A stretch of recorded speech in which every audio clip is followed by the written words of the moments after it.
Bismillahirrahmanirrahim. Assalamualaikum warahmatullahi wabarakatuh. Gimana kabarnya Bapak Ibu semua? Alhamdulillah sehat ya. Ya, kita mulai pertemuan pada hari ini dengan rasa syukur kita kepada Allah Subhanahu wa taala. Alhamdulillah Allah telah izinkan kita untuk bisa hadir kembali ke kajian kita yang ketiga ya, pertemuan yang ketiga ini masih sama dengan membahas kitab Al-Qawaidul Arba yang disampaikan oleh Ustadz Hamdi Solah Bakri hafizahullah taala. Salawat serta salam tidak lupa kita haturkan pada Rasulullah Shallallahu Alaihi Wasallam beserta para keluarganya, para sahabatnya dan pengikutnya yang setia menjalankan sunnah-sunnah beliau. Semoga Allah jaga kita untuk berada di barisan yang setia menjalankan sunnah-sunnah Rasulullah Shallallahu Alaihi Wasallam. Untuk memulai pertemuan pada hari ini, kita sama-sama awali dulu pertemuan kita dengan membaca basmalah. Bismillahirrahmanirrahim. Mudah-mudahan Allah berkahi pertemuan kita pada hari ini dan sama-sama kita luruskan niat kita. Semoga Allah jaga niat kita dalam menuntut ilmu. Insya Allah sebentar lagi kita akan mendengarkan kajian dari Ustadz Hamdi Solah Bakri. Alhamdulillah Ustadz Hamdi sudah hadir bersama-sama dengan kita. Untuk mempersingkat waktu, langsung saja kita undang Ustadz Hamdi Solah Bakri hafizahullah ta'ala untuk melanjutkan bahasan yang sebelumnya. Sebelumnya yang terakhir, mungkin bapak-bapak ada yang ingat yang terakhir bahas apa? Yang pertemuan pertama membahas kenapa dosa syirik itu sangat berbahaya ya, kan ada 7 poin ya. Terus yang keduanya, pertemuan keduanya membahas kaidah pertama dari kitab Al-Qawaidul Arba. Sebenarnya kedua bahasan tersebut masih dalam kitab Al-Qawaidul Arba, hanya saja pertemuan yang pertama itu mukaddimahnya gitu. Untuk itu kita langsung saja persilakan Ustadz Hamdi Solah Bakri untuk kita undang untuk mengisi kajian dan melanjutkan kitab Al-Qawaidul Arba. Kepada Ustadz Hamdi Solah Bakri dipersilakan.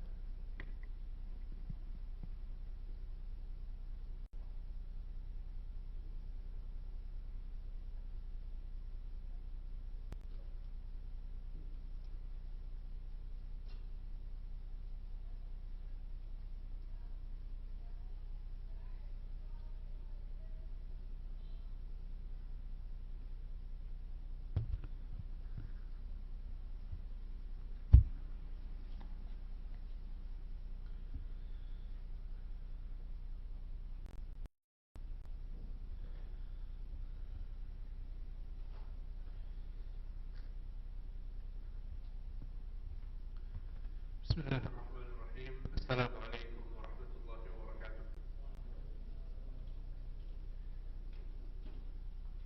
Alhamdulillah, nahmaduhu wa nasta'inuhu wa nastaghfiruh wa na'udzu billahi min shururi anfusina wa min sayyiati a'malina. Man yahdihillahu fala mudilla lahu wa man yudlil fala hadiya lahu. Asyhadu an la ilaha illallah wahdahu la syarika lahu wa asyhadu anna Muhammadan 'abduhu wa rasuluh sallallahu alaihi wa ala alihi wa ashabihi wa man tabi'ahum bi ihsanin ila yaumil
surga, tentang neraka, maka hati akan semakin berilmu sehingga takut kepada Allah Subhanahu wa taala.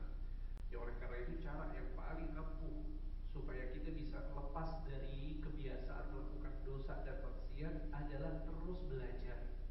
Ya, semakin lama kita belajar, semakin banyak hal yang kita pelajari, maka kita akan semakin mawas diri dalam melakukan ya maksiat dan dosa. Ya, sehingga semoga Allah Subhanahu wa taala berkahi majelis kita, diberikan ya keberkahan dan juga Allah Subhanahu wa taala memberikan keikhlasan kepada kita semua agar kita mendapatkan pahala yang sempurna di sisinya. Bapak Ibu sekalian yang dimuliakan Allah Subhanahu wa taala, kita akan melanjutkan pembahasan dari kitab Al-Qawaidul Arba' karya Syekh Muhammad bin Abdul Wahhab rahimahullahu taala. Pada pertemuan yang lalu ya kita telah membahas tentang muqaddimah dan juga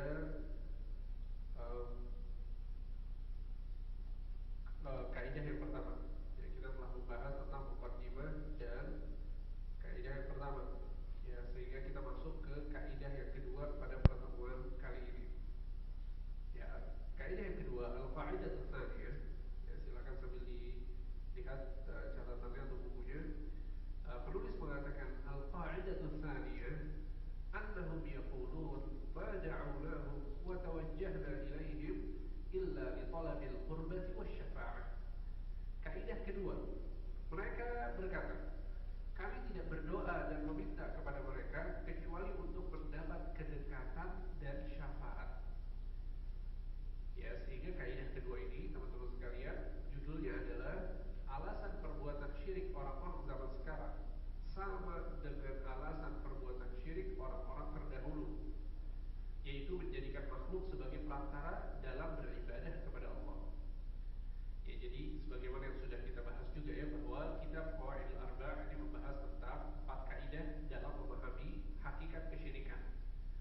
Ya, di muqaddimah sudah kita sebutkan betapa kesyirikan adalah dosa yang paling besar, dosa yang sangat berbahaya. Ya, sehingga pada saat kita mau mengetahui tentang hakikat dari kesyirikan, maka ada 4 kaidah yang disebutkan oleh Allah Subhanahu wa taala dalam Al-Qur'an yang bisa dijadikan acuan untuk memahami tentang kesyirikan itu sendiri.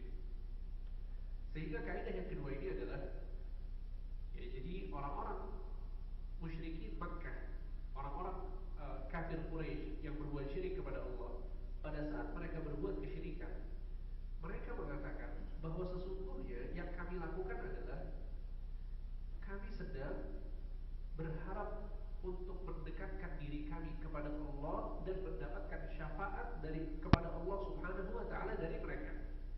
Ini adalah alasan mereka berbuat kesyirikan. Jadi orang-orang Arab Quraisy, orang-orang kafir Quraisy, mereka menyembah berhala. Ada berhala yang bernama Hubal, ada berhala yang bernama Al-Lata, ada berhala yang bernama Al-Uzza, ada berhala yang bernama Al-Manat, ya, ada berhala yang bernama Isaf, ada berhala yang bernama Na'ilah. Ya, mereka menyembelih untuk berhala tersebut, memberikan sesajen, persembahan, ya, kemudian mereka beribadah kepada berhala-berhala tadi. Ternyata mereka mengatakan kami ini melakukan ini bukan untuk mendekatkan diri kami kepada mereka, justru kami ingin dekat kepada Allah.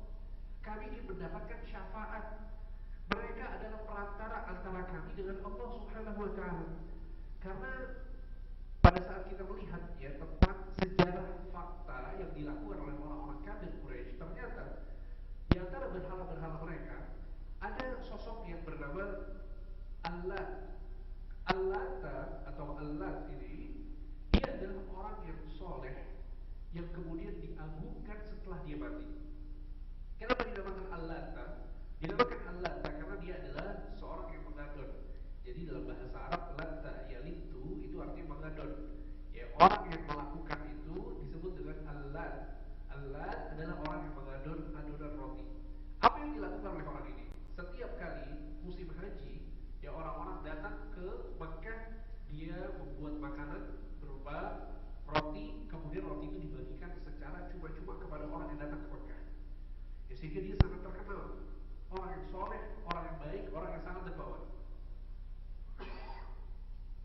Pada saat dia wafat, apa yang dilakukan oleh orang-orang kafir Quraisy? Ya, kuburannya, di atas kuburan itu diletakkan seperti berhala, kemudian mereka mendatangi dan beribadah kepada orang yang sudah wafat ini. Ya. Nah, yang jadi pertanyaan adalah kenapa kok mereka beribadahnya kepada orang yang sudah wafat? Orang-orang kafir Quraisy mengatakan ini orang soleh. Dia memiliki posisi yang dekat dengan Allah Subhanahu wa taala. Kalau kami banyak dosa, banyak kekurangan, bagaimana supaya kami bisa dekat sama Allah lewat perantara orang yang sudah wafat tadi? Lewat berhala-berhala yang kami sembah kepada mereka. Sehingga perhatikan baik-baik, di sini penulis menyebutkan dalil tentang hal ini. Allah Subhanahu wa taala menjelaskan dalam surat Az-Zumar ayat 3, fajalilul qurbah, dalil yang menjelaskan tentang kedekatan adalah firman Allah taala, walladzina ittakhadhu min dunihi awliya ma na'buduhum illa liyuqarribuna ila Allahi zulfa innallaha yahkumu bainahum fima hum fihi yakhtalifun innallaha la yahdi man huwa kadzibun kaffar. Kata Allah Subhanahu wa taala, dan orang-orang yang mengambil pelindung selain Allah, maksudnya berbuat kesyirikan, ya, mereka berkata, kami tidak menyembah mereka melainkan supaya mereka mendekatkan kami kepada Allah sedekat-dekatnya. Lihat, ini adalah alasan mereka berbuat kesyirikan, supaya mereka, maksudnya berhala-berhala, mendekatkan kami kepada Allah sedekat-dekatnya. Sesungguhnya Allah akan memutuskan di antara mereka tentang apa yang mereka berselisih padanya. Sesungguhnya Allah tidak memberikan petunjuk kepada orang-orang pendusta dan sangat ingkar. Sehingga ini adalah dalil yang menjelaskan bahwa ibadah yang dilakukan oleh orang-orang musyrikin terhadap berhala-berhala tersebut tujuannya adalah untuk mendekatkan diri mereka kepada Allah. Yang jadi pertanyaan adalah tujuannya bagus atau tidak? Bagus atau tidak? Bagus. Tujuannya mau mendekatkan diri kepada Allah. Tapi subhanallah, dia mau mendekatkan diri kepada Allah tapi melakukan, ya, kesyirikan yang justru akan menjauhkan diri mereka dari Allah Subhanahu wa taala. Ya, sehingga ini adalah kesalahan fatal mereka. Walaupun tujuannya benar, walaupun tujuannya baik, tapi kalau caranya salah, maka bisa berakibat fatal.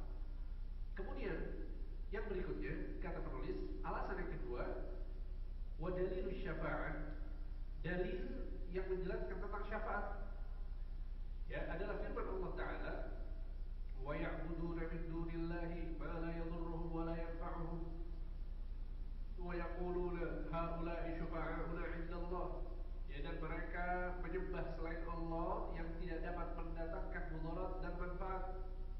Mereka berkata, mereka itu adalah pemberi syafaat kepada kami di sisi Allah Subhanahu wa taala.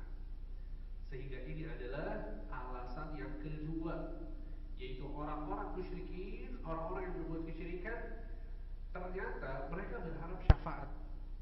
Mereka berharap syafaat.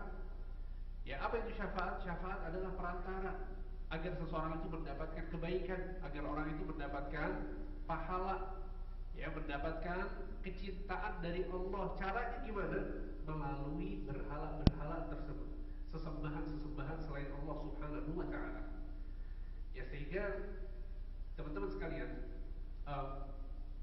sedikit kita akan mengkaji, ya, tentang perihal syafaat ini.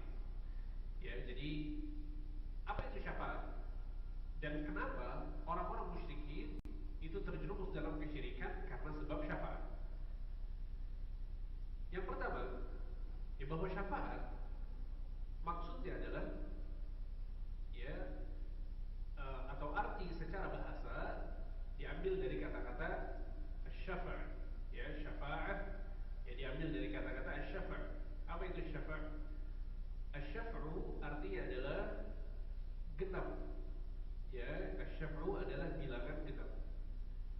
Ya, adapun al-witru adalah bilangan ganjil. Ya. Kemudian kenapa atau apa arti dari syafaat itu sendiri pada saat kita membahas tentang syafaat? Ya, kalau itu secara bahasa, adapun secara istilah syariat, pada saat kita mendapatkan kata syafaat atau syafaat, maka para ulama mengatakan syafaat adalah at-tawassutu lil ghair fi talabi manfa'at aw daf'i madharrah. Syafaat adalah menjadi perantara untuk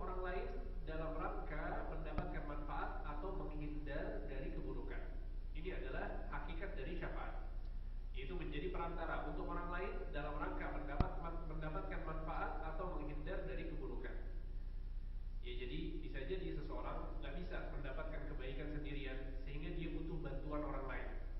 Ya, disitulah ya manfaat dari syafaat. Makanya ya dinamakan syafaat diambil dari kata-kata asyafa'u atau genap, karena seseorang yang bersendirian pada saat dia berusaha untuk mencari syafaat, dia berarti mencari orang lain supaya dia bisa ya bersama-sama mendapatkan kebaikan tersebut. Ya, dan juga untuk memahami syafaat ini saya coba memberikan ilustrasi mudah ya, bahwa syafaat kata para ulama itu memiliki 3 unsur. Syafaat itu memiliki 3 unsur. Yang pertama adalah asy-syafi', yaitu orang yang memberikan syafaat. Kemudian yang kedua al-masyfu'u lahu, orang yang mendapatkan syafaat. Dan yang ketiga adalah pemilik wewenang. Jadi ada pemberi syafaat atau asy-syafi', kemudian ada orang yang mendapatkan syafaat atau al-masyfu'u lahu, dan yang ketiga adalah pemilik wewenang. Ya, saya kasih contoh. Misalnya seseorang yang sedang mencari satu pekerjaan misalnya, dia datang ke satu perusahaan, kemudian dia melamar pekerjaan di sana. Orang ini melamar, ternyata sama pemilik wewenang, orang yang memiliki perusahaan ini menolak ya orang yang mengajukan untuk bekerja tadi, sehingga lamarannya ditolak, dia nggak bisa kerja di perusahaan itu. Akhirnya apa yang dilakukan oleh orang ini pada saat dia ditolak? Dia mencari orang yang sekiranya berpengaruh, yang bisa mempengaruhi pemilik wewenang di perusahaan tersebut supaya dia diterima untuk kerja di tempat tersebut. Akhirnya dia mencari seseorang yang sekiranya berpengaruh sama pemilik perusahaan tersebut. Ya, katakanlah kemudian dia datang kepada seorang ustadz. Ustadz ini kenal sama pemilik perusahaan. Wahai ustadz, saya minta tolong sama antum ya, agar saya diberikan syafaat supaya saya direkomendasikan agar bisa masuk ke perusahaan A. Akhirnya si ustadz ini menghubungi siapa? Menghubungi pemilik perusahaan, melobi pemilik perusahaan yang memberikan syafaat kepada orang tersebut yang ditolak. Akhirnya pemilik perusahaan mungkin gak enak sama si ustadz, terpengaruh ya, dia pun akhirnya menerima lamaran orang yang baru saja dia tolak. Kalau kita lihat dari kisah ini, siapa yang menjadi asy-syafi', pemberi syafaat? Ustadz yang memberikan syafaat. Siapa yang menjadi al-masyfu'u lahu, yang mendapatkan syafaat? Yang melamar untuk bekerja. Dan siapa pemilik wewenangnya? Pemilik perusahaannya. Ini adalah hakikat dari syafaat. Dan syafaat di dunia adalah sebuah kebaikan. Oleh karena itu Allah Subhanahu wa taala memerintahkan kita untuk memiliki sifat dermawan dalam memberikan syafaat. Allah Subhanahu wa taala berfirman, "May yashfa' syafa'atan hasanatan yakun lahu nasibun minha." Barang siapa yang memberikan syafaat kebaikan kepada orang lain, maka dia akan mendapatkan pahala. Ya, sehingga kedermawanan Bapak Ibu sekalian itu bukan hanya dengan harta saja. Akan tapi pada saat seseorang dia memiliki satu jabatan, dia memiliki status sosial, dihormati oleh orang lain, ya, ucapannya itu didengar oleh orang lain, maka di antara kedermawanan yang sangat dianjurkan dalam Islam adalah kedermawanan dalam memberikan syafaat. Ya, dan kita tahu ya bahwa banyak dari kalangan para ulama yang mereka sangat dermawan dengan memberikan syafaat kepada orang lain. Pada saat ada orang membutuhkan sesuatu, kemudian dia mau ya bekerja misalnya atau masuk ke satu instansi atau lembaga untuk bekerja dan lain sebagainya, maka syafaat orang tersebut bermanfaat untuk orang tadi. Ya, sehingga ini adalah kedermawanan yang penting ya untuk ditumbuhkan di dalam diri kita. Jadi kita dermawan bukan hanya sekedar dengan harta saja, tapi dengan syafaat atau rekomendasi itu juga sangat bagus. Ya, dan juga ini bagian dari saling tolong menolong dalam kebaikan dan ketakwaan. Allah Subhanahu wa taala mengatakan, "Wa ta'awanu 'alal birri wat taqwa wa la ta'awanu 'alal itsmi wal 'udwan." Saling tolong menolonglah kalian dalam kebaikan dan ketakwaan, dan jangan kalian saling tolong menolong dalam permusuhan dan dosa. Ya, sehingga maksudnya adalah bahwa ini hakikat syafaat di dunia. Dan seorang tidak boleh memberikan syafaat dalam rangka melakukan dosa atau maksiat. Haram hukumnya. Oleh karena itu di zaman Nabi Shallallahu Alaihi Wasallam ada seorang wanita yang mencuri. kemudian tertangkap oleh Rasulullah SAW, akhirnya diputuskan untuk dihukum berupa dipotong tangannya. Akhirnya wanita ini berusaha untuk berbicara kepada kabilahnya. Wanita ini berasal dari kabilah Makhzum, dan kabilah Makhzum ini kabilah besar. Akhirnya orang-orang dari kabilah Makhzum, mereka berpikir siapa orang yang sekiranya bisa datang kepada Nabi SAW dan memberikan rekomendasi dan syafaat kepada kita, supaya wanita ini yang dia bagian dari kabilah kita tidak dipotong tangan, dia kasihan. Akhirnya mereka pun datang kepada seorang sahabat yang bernama Usamah bin Zaid. Usamah bin Zaid adalah seorang sahabat Nabi yang sangat dicintai oleh Nabi SAW. Ayahnya Zaid, anak-anak angkat Nabi SAW. Sampai-sampai Nabi SAW menamakan Zaid dengan Zaid bin Muhammad. Padahal Zaid bukan anaknya Nabi Muhammad. Zaid adalah anak dari seorang yang bernama Al-Harithah. Dia adalah Zaid bin Harithah. Akan tapi dinamakan dengan Zaid bin Muhammad. Sampai orang-orang memanggil Zaid dengan Zaid bin Muhammad. Sampai kemudian Allah Subhanahu wa taala menegur Rasulullah, menurunkan ayat khusus yang menjelaskan tentang hal tersebut. Kata Allah Subhanahu wa taala, "Ud'uuhum li'abaihim." Panggillah setiap orang dengan nama ayahnya. Sehingga dilarang oleh Allah agar dinamakan Zaid bin Muhammad. Sehingga akhirnya diganti lagi sama Nabi bahwa Zaid menjadi Zaid bin Harithah. Ya makanya ini pelajaran buat kita ya. Pada saat seorang itu angkat anak misalnya, ya dia mengadopsi kemudian tinggal bersamanya, maka tetap anak tersebut harus dinisbatkan kepada orang tua aslinya. Gak boleh ya dinisbatkan kepada ayah angkatnya. Haram hukumnya, sebagaimana ini adalah teguran dari Allah kepada Rasulullah SAW. Nah, Zaid bin Harithah punya anak namanya Usamah. Ya bayangkan ini Nabi SAW punya anak angkat. Ya, anaknya Zaid, anak dari anak angkatnya Nabi, itu sangat dekat dengan Nabi, sangat dicintai oleh Nabi SAW. Ya, akhirnya orang-orang Makhzum ini datang kepada Usamah, kemudian mengatakan, kami minta syafaat kepada Usamah, tolong sampaikan kepada Nabi supaya wanita ini tidak dipotong tangannya. Akhirnya Usamah datang kepada Nabi SAW, kemudian memohon kepada Nabi supaya wanita tersebut tidak dipotong tangannya. Subhanallah, apa respon Nabi SAW? Ternyata Nabi SAW marah kepada Usamah. Ya, ini Usamah, orang yang dicintai sama Nabi. Tapi pada saat dia meminta sesuatu yang menyelisihi Islam, menyelisihi aturan, Nabi SAW marah kepadanya. Kemudian Nabi SAW mengatakan, "Atashfa'u fi haddin min hududillah?" Wahai Usamah, apakah engkau mau memberikan syafaat kepada orang lain untuk menyelisihi aturan Allah? Nabi marah terhadap Usamah karena ini aturan Allah. Orang yang mencuri tertangkap, maka hukumannya di Al-Quran adalah dipotong tangannya. Sehingga pada saat seorang tahu ya konteksnya adalah dosa, maksiat, menyelisihi aturan Allah, maka dia tidak boleh memberikan syafaat kepada orang lain ya dalam rangka bermaksiat, melakukan dosa atau menyelisihi perintah Allah Subhanahu wa taala. Ya sehingga ini adalah syafaat di dunia. Ya. Yang jadi pembahasan kita dan yang menjadi kesalahan orang-orang musyrikin itu adalah syafaat di akhirat. Bukan urusan syafaat di dunia. Kalau syafaat di dunia kita tahu, ya nggak ada perselisihan di sini. Ya boleh-boleh saja seseorang itu ngasih syafaat, rekomendasi. Akan tapi ternyata syafaat di dunia ini berbeda dengan syafaat di akhirat. Syafaat terkait ampunan dosa, syafaat terkait mendekatkan diri kepada Allah, syafaat terkait masuk surga. Ini konteksnya nggak sama seperti syafaat di dunia. Sehingga para ulama menyebutkan bahwa kita lihat nih di dalam Al-Quran, ternyata terkadang Allah Subhanahu wa taala mengatakan bahwa syafaat itu ada. Dan terkadang Allah mengatakan bahwa syafaat itu tidak ada. Maksudnya di hari kiamat ya.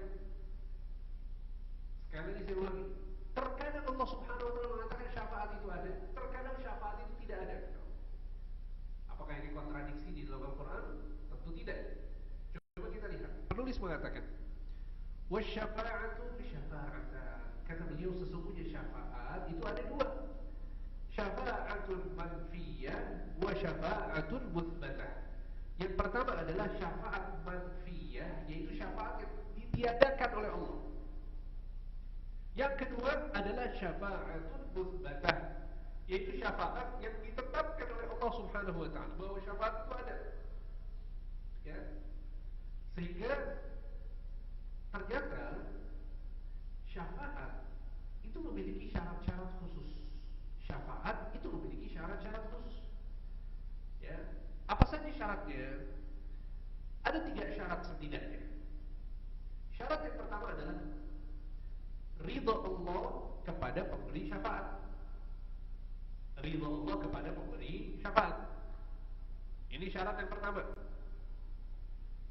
Kemudian dalilnya adalah surat Thaha ayat 109. Allah Subhanahu wa taala berfirman, "Yauma idzin la tanfa'u syafa'atu illa man adzina lahu ar-rahman wa radiya lahu qawla." Ya, di hari tersebut tidak bermanfaat syafaat kecuali orang yang diizinkan oleh Ar-Rahman. Ya, dan Allah ridha terhadap perkataannya. Sehingga pemberi syafaat itu harus diridhai oleh Allah Subhanahu wa taala. Kemudian yang kedua adalah izin dari Allah untuk pemberi syafaat. Syarat yang kedua adalah izin dari Allah untuk pemberi syafaat. Dalam surat Al-Baqarah ayat 255, surah ayat kursi, Allah mengatakan apa? Man dzalladzi yashfa'u 'indahu illa biiznih. Siapa yang bisa memberikan syafaat di sisi Allah kecuali dengan izin dari Allah. Jadi yang memberikan syafaat itu harus dapat ridha dan dapat izin. Kemudian yang ketiga adalah ridha Allah kepada yang diberikan syafaat. Ridha Allah yang diberikan syafaat. Wala yashfa'una illa liman irtada. Allah tidak akan memberi, dan mereka orang-orang yang memberikan syafaat ini tidak akan memberikan syafaat kecuali kepada orang yang Allah ridhoi. Sehingga ini adalah 3 syarat, ya, syafaat itu ada di hari kiamat kelak. Sehingga pada saat kita mendapatkan, terkadang Allah meniadakan syafaat, terkadang Allah menetapkan syafaat. Syafaat yang ditiadakan oleh Allah adalah syafaat yang tidak memenuhi persyaratan. Kalau syafaatnya memenuhi persyaratan, maka Allah Subhanahu wa taala akan izinkan dan ditetapkan oleh Allah Subhanahu wa taala. Ya, sehingga sekali lagi bahwa berbeda antara syafaat dunia dengan syafaat akhirat. Dan ini adalah satu hal yang penting untuk kita ketahui supaya kita tidak terjerumus kepada kesyirikan dalam hal syafaat. Jadi kata para ulama, kalau seseorang mengetahui perbedaan antara syafaat dunia dan syafaat akhirat, maka dia tidak akan terjerumus dalam kesyirikan yang terjerumus ke dalamnya orang-orang kafir Quraisy. Apa saja perbedaan antara syafaat dunia dan syafaat akhirat? Coba perhatikan baik-baik. Yang pertama, syafaat dunia tidak membutuhkan izin dan perintah dari pemilik wewenang. Syafaat dunia itu tidak membutuhkan izin dan perintah dari pemilik wewenang. Adapun syafaat di akhirat tidak bisa dilakukan kecuali dengan izin dan perintah dari pemilik wewenang. Saya ulangi sekali lagi. Syafaat dunia tidak membutuhkan izin dan perintah dari pemilik wewenang. Adapun syafaat di akhirat tidak bisa dilakukan kecuali dengan izin dan perintah dari pemilik wewenang. Ya. Tadi kita sebutkan ya bahwa ilustrasi yang tadi kita sebutkan, ketika ustadz itu berinisiatif untuk membantu yang melamar pekerjaan, kira-kira yang jadi pertanyaan adalah, apakah si ustadz diperintahkan oleh pemilik perusahaan untuk meminta kepadanya supaya memberikan syafaat? Jawabannya adalah tidak. Inisiatif yang muncul dari sang ustadz, sehingga yang memiliki peran terbesar di sini siapa? Ustadz. Dia punya status sosial, katakanlah, dipercaya, ya, ucapannya, rekomendasinya itu bagus, syafaatnya diterima. Akhirnya si ustadz ini bicara sama pemilik wewenang. Ini adalah syafaat di dunia. Paham sampai di sini? Kalau syafaat di akhirat, pemilik wewenangnya adalah Allah Subhanahu wa taala. Yang memberikan syafaat adalah Rasulullah sallallahu alaihi wasallam.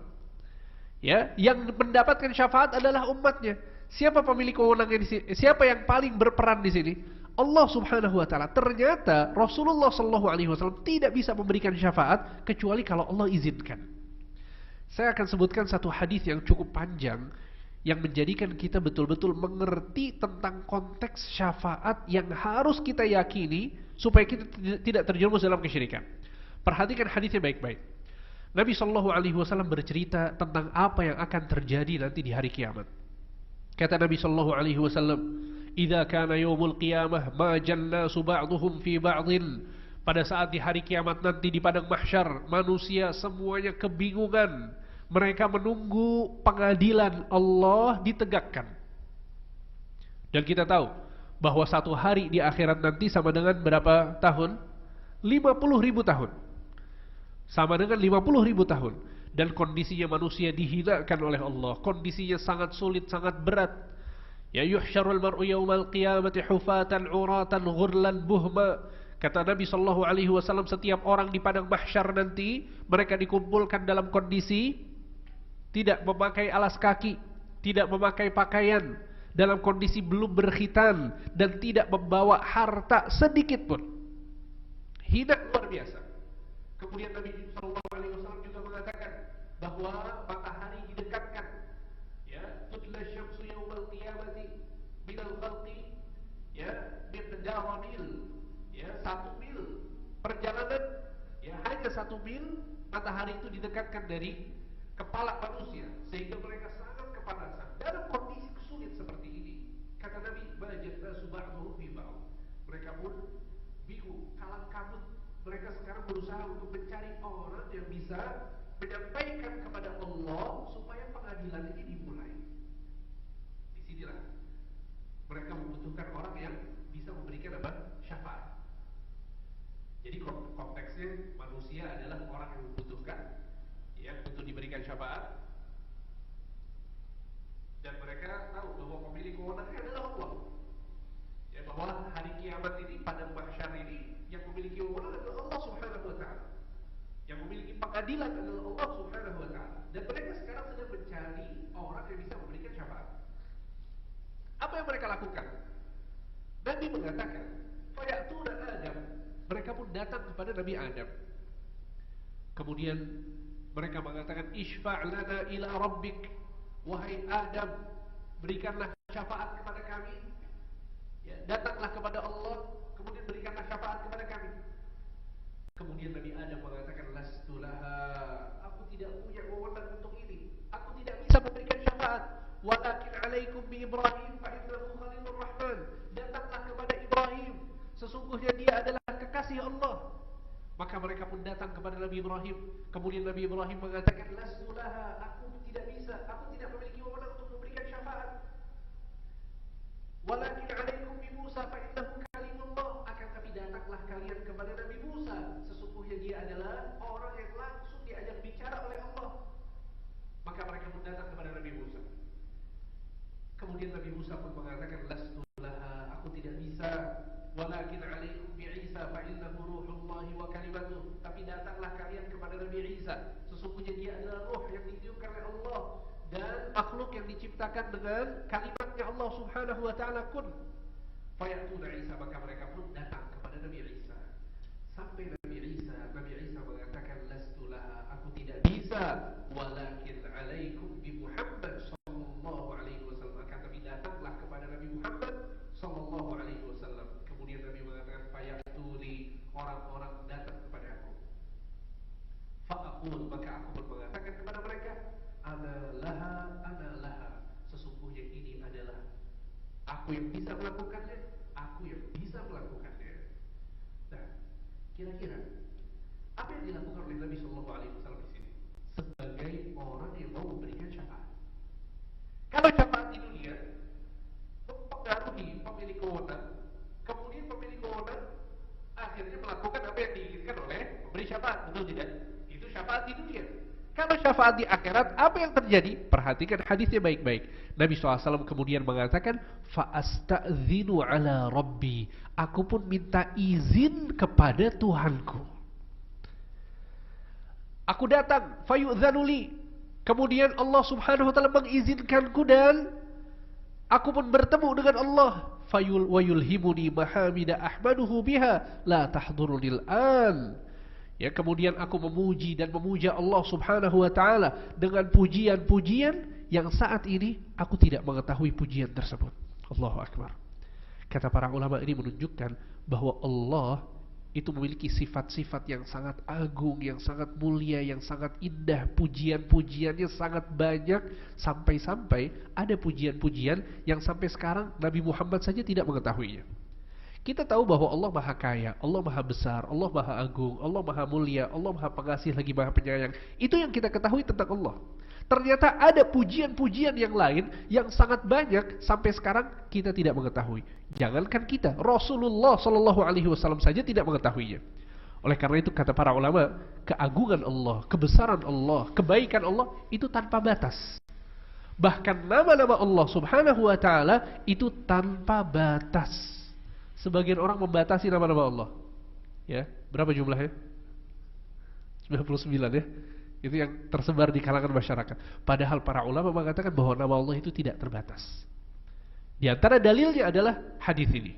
Lihat bahwa Nabi ternyata masih bisa memuji dan memuja Allah di hari kiamat kelak yang Nabi tidak mengetahuinya sekarang. Berarti nama-nama Allah itu tidak terbatas.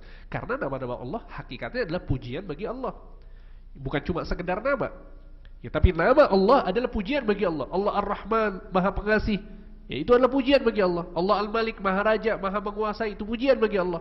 Sehingga maksudnya adalah bahwa Nabi SAW datang minta izin kepada Allah, kemudian Nabi SAW memuji dan memuja Allah dengan pujian-pujian yang tidak pernah beliau ketahui kecuali saat itu. Kemudian apa yang dilakukan oleh Nabi? Kata Nabi SAW, wa akhirru lahu sajida, dan aku sujud tersungkur di hadapan Allah Subhanahu wa taala. Ya, aku tersungkur sujud di hadapan Allah Subhanahu wa taala. Lihat. Ini yang ngasih syafaat harusnya kan sifatnya memerintah ya. Kayak tadi ustadz memerintah pemilik perusahaan. Tapi inilah perbedaan antara syafaat di dunia sama syafaat akhirat. Nabi minta izin memuji dan memuja Allah dulu, kemudian sujud kepada Allah Subhanahu wa taala, baru Allah Subhanahu wa taala mengatakan, ya Muhammad irfa' ra'sak, wahai Muhammad angkatlah kepalamu, wa qul yusma'u lak, ucapkanlah apa yang engkau ingin ucapkan, pasti aku akan dengarkan. Wasal tu'ta, mintalah pasti aku akan berikan. Washfa' tushaffa', mintalah syafaat kepadaku, pasti aku akan berikan syafaat tersebut. Subhanallah. Akhirnya Nabi SAW meminta syafaat dan Allah Subhanahu wa ta'ala memberikan syafaat tersebut kepada Nabi SAW, sehingga manusia seluruhnya yang tadinya dalam kondisi bingung, sulit, dimulailah pengadilan Allah berdasarkan syafaat dari siapa? Dari Rasulullah sallallahu alaihi wasallam. Dan ini yang disebut dengan asy-syafa'atul 'uzma, syafaat yang paling agung. Syafaat dari Rasulullah bukan hanya untuk orang yang beriman, tapi untuk seluruh manusia, bahkan orang-orang kafir sekalipun dapat syafaatnya Nabi Muhammad, yaitu syafa'atul 'uzma yang baru saja kita baca tadi hadisnya.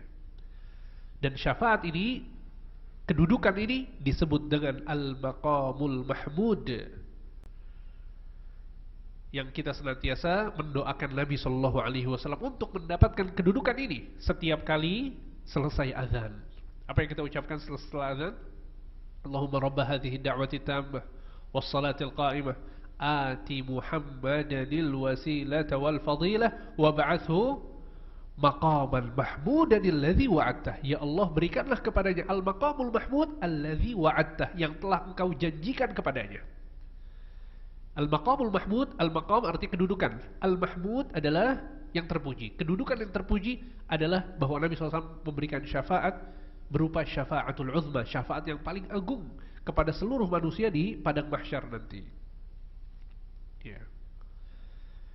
Nah, sekarang coba kita lihat nih. Ternyata berbeda sekali lagi antara syafaat dunia dengan syafaat akhirat. Ya, kalau syafaat dunia tadi bahwa tidak membutuhkan izin dan perintah dari pemilik wewenang. Tapi syafaat di akhirat tidak bisa dilakukan kecuali dengan izin dan perintah dari pemilik wewenang. Kalau Allah izinkan, bisa memberikan syafaat. Kalau tidak Allah izinkan, tidak bisa memberikan syafaat. Yang jadi pertanyaan adalah, kalau syafaat dunia kan berarti memang ada kebutuhan ya. Ada kebutuhan dari yang diberikan syafaat kepada pemberi syafaat. Betul tidak? Kalau tanpa pemberi syafaat, dia nggak bisa mendapatkan kebaikan dari pemilik wewenang. Betul tidak? Sekarang syafaat akhirat, kira-kira kalau tidak ada yang memberikan syafaat, Rasulullah SAW tidak ada, Allah bisa nggak memberikan langsung kebaikan kepada seluruh manusia tersebut? Bisa. Tapi kenapa kok harus ada sosok Rasul yang memberi syafaat? Harus minta dulu kepada Allah. Kenapa ada sosok Rasulullah? Ada yang tahu? Allah Maha bisa, nggak perlu ada Nabi Muhammad. Kan Allah pemilik wewenang. Nabi Muhammad aja minta syafaat itu diperintahkan sama Allah. Ya harus izin dulu, kemudian memuji Allah dulu, sujud dulu, kemudian Allah perintahkan washfa' tu syafa', mintalah syafaat. Kenapa? Kata para ulama, wasyafi' mukarramun bisyafa'ah. Karena orang yang memberikan syafaat adalah orang yang ingin dimuliakan oleh Allah. Jadi bukan karena Allah nggak bisa, akan tapi Allah ingin memuliakan sosok Rasulullah SAW di hadapan seluruh manusia. Ya, Allah ingin memuliakan sosok Rasulullah SAW di hadapan seluruh manusia.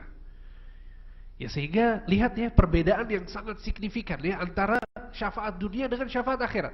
Kenapa saya ulang-ulang terus ini? Karena para ulama mengatakan kesalahan fatal orang-orang yang berbuat kesyirikan ketika mereka menyembah berhala, mereka menyembah orang yang sudah wafat dengan alasan mau mendapatkan syafaat. Loh, ini syafaatnya berbeda.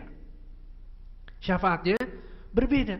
Jangan difikirkan kemudian ya orang yang sudah wafat ini, orang soleh ini bisa datang kepada Allah ya serta-merta tanpa diizinkan oleh Allah, tanpa dibolehkan oleh Allah, tanpa diperintahkan oleh Allah. Konteksnya tidak begitu.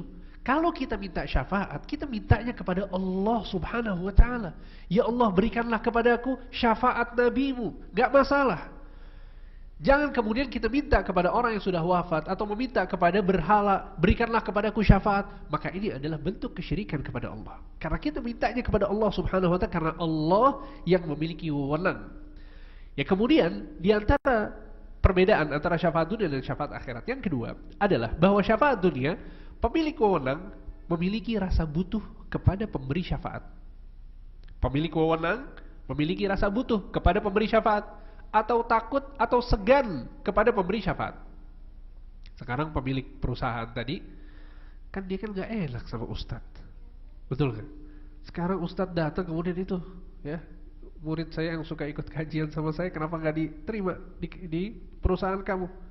Ya, sehingga dia segan atau takut atau merasa butuh ya kepada orang yang memberikan syafaat tersebut. Adapun syafaat di akhirat, maka tidak mungkin kita menyangka hal tersebut bagi Allah Subhanahu wa ta'ala.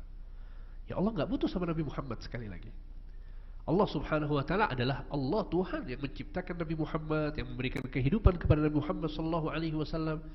Akan tapi sekali lagi, karena Allah ingin memuliakan Nabi Muhammad, diangkat Nabi Muhammad kedudukannya.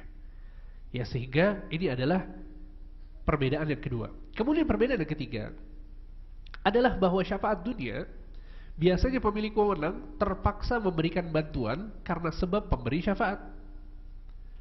Ya, jadi bisa jadi si pemilik perusahaan tadi sebetulnya dia nggak mau menerima orang itu bekerja sama dia, nggak mau sebetulnya, nggak cocok sama orangnya. Tapi karena ada orang yang memberikan syafaat, apalagi dia adalah seorang ustadz, akhirnya mau nggak mau diterima. Ya sudahlah, udah kerja aja deh, kasih pekerjaan-pekerjaan yang mudah. Padahal dia nggak mau sebetulnya. Ini terjadi atau tidak? Terjadi. Ini adalah hakikat dari syafaat dunia. Akan tapi syafaat akhirat, maka hal tersebut tidak mungkin terjadi. Ya, tidak mungkin terjadi. Ya, jadi nggak mungkin terpaksa. Ya, Allah Subhanahu wa ta'ala yang memiliki segala sesuatu. Oleh karena itu dalam Al-Quran Allah mengatakan qul lillahi syafa'atu jami'a. Katakanlah wahai Muhammad, sesungguhnya seluruh syafaat itu milik Allah Subhanahu wa ta'ala. Ya, jadi Allah yang memiliki, bukan orang yang memberikan syafaat. Orang yang memberikan syafaat sekali lagi tidak memiliki wewenang apapun. Ya. Kemudian yang keempat adalah bahwa syafaat dunia, pemilik wewenang memberikan bantuan kepada yang membutuhkan karena sebab adanya si pemberi syafaat. Ya, perbedaan yang keempat adalah bahwa pemilik wewenang memberikan bantuan kepada yang membutuhkan karena sebab adanya si pemberi syafaat. Jadi yang jadi pertanyaan sekarang, pemilik perusahaan tadi, ya, kalau tidak ada pemberi syafaat, kira-kira bakal memberikan kerjaan atau tidak? Tidak. Jelas-jelas bahwa dia memberikan pekerjaan karena rekomendasi, karena syafaat dari si ustadz. Tapi di akhirat kelak tidak ada yang berkuasa atas Allah Subhanahu wa taala.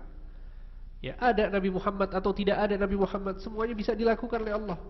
Akan tapi sekali lagi Allah ingin memuliakan Rasul Nabi Muhammad sallallahu alaihi wasallam. Kemudian perbedaan yang terakhir, yang kelima, adalah bahwa syafaat dunia adalah syafaat antara manusia dengan manusia.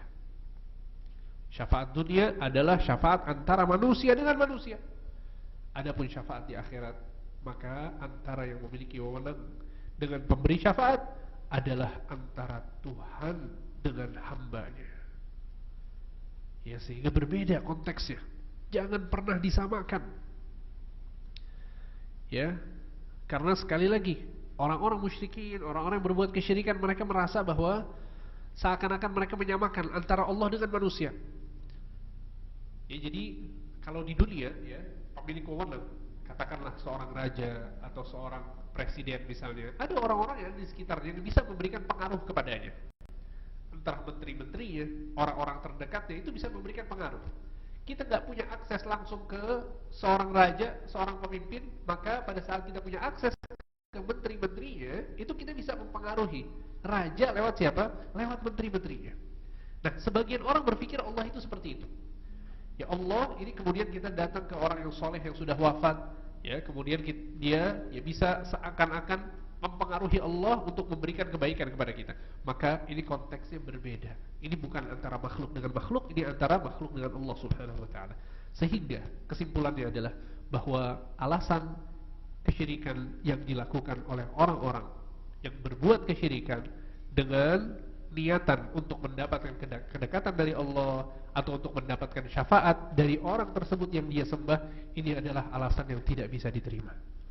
Ya, dan subhanallah, sebagian orang yang terjerumus dalam kesyirikan di zaman sekarang, subhanallah, terkadang memiliki alasan yang sama. Ya, saya tidak sedang berdoa kepada orang ini kecuali agar dia bisa mendekatkan diri saya kepada Allah. Ya, sebagian orang memiliki alasan yang sama. Sehingga ini penting ya untuk kita fahami agar kita bisa terhindar dari kesyirikan kepada Allah Subhanahu wa taala.